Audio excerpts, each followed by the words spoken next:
Congress on Capitol Hill ranks one member of the Virginia delegation as the most bipartisan in the House or Senate. And she's my guest tonight here on the Final Five, Congresswoman Abigail Spanberger from the 7th District, up late with me here.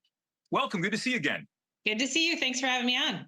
Let's talk about this because we hear politicians all the time talk about reaching across the aisle. And you know right now in the House, where your party is not in the majority, bipartisanship for some seems to be a four-letter word. So talk to me about, first of all, this rating from Georgetown and the Lugar Center, what this means to you, and is it something you pride yourself on being? Well, I think, this rating and other ratings of a similar nature that I've received in the past speak to a measurement of approach. And my approach is that I want to build a consensus and a coalition around a good idea.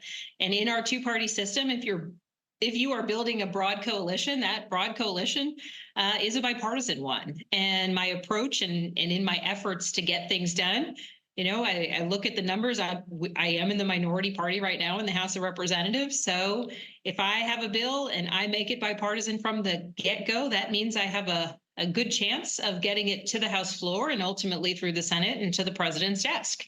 And, notably, when my party was also in the majority, it was also the approach that I took because I recognized that the bigger the base of support around a good idea, the more likely it is to be able to move through the House, the Senate, and get to the president's desk. One of the things that you and I have talked about here before has been your effort to bar members of Congress and their families from trading stocks, and sort of made they say politics makes unlikely bedfellows. You were teamed up with Chip Roy, who signed on to that effort with you, among others. Right. So that gives credit to the other side because they agree on the other side that there are some people that believe that good ideas aren't necessarily a partisan endeavor. That's right. And this bill in particular, our effort to ban members of Congress from buying or selling, trading individual stocks, it is both bipartisan in the support and bipartisan in its opposition, notably. But here's an example, I think, where Congressman Roy of Texas and I disagree on a lot. But we've spent the time to say, where might we actually agree on things? And we've, attempted to find various different places where we could work together.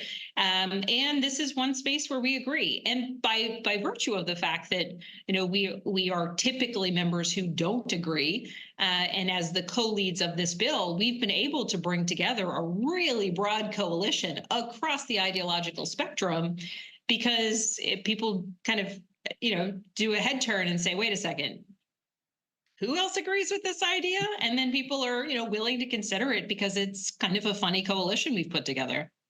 Well, again, knowing the politics of some people out there, and if you have that designation of being somebody who will work with Republicans in your case, some people might see that as a scarlet letter. However, it seems like by and large, this is a good thing.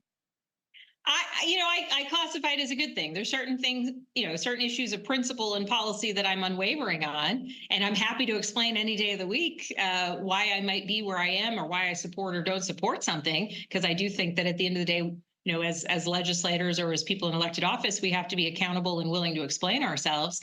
But the interesting thing is in a district like the one I represent, there's a lot of people who agree with me. There's a lot of people who don't.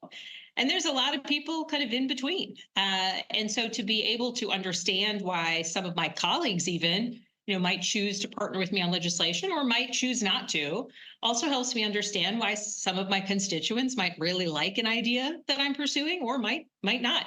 And frankly, in doing the work of trying to garner greater support, and that's not to say I have led legislation that didn't always garner bipartisan support.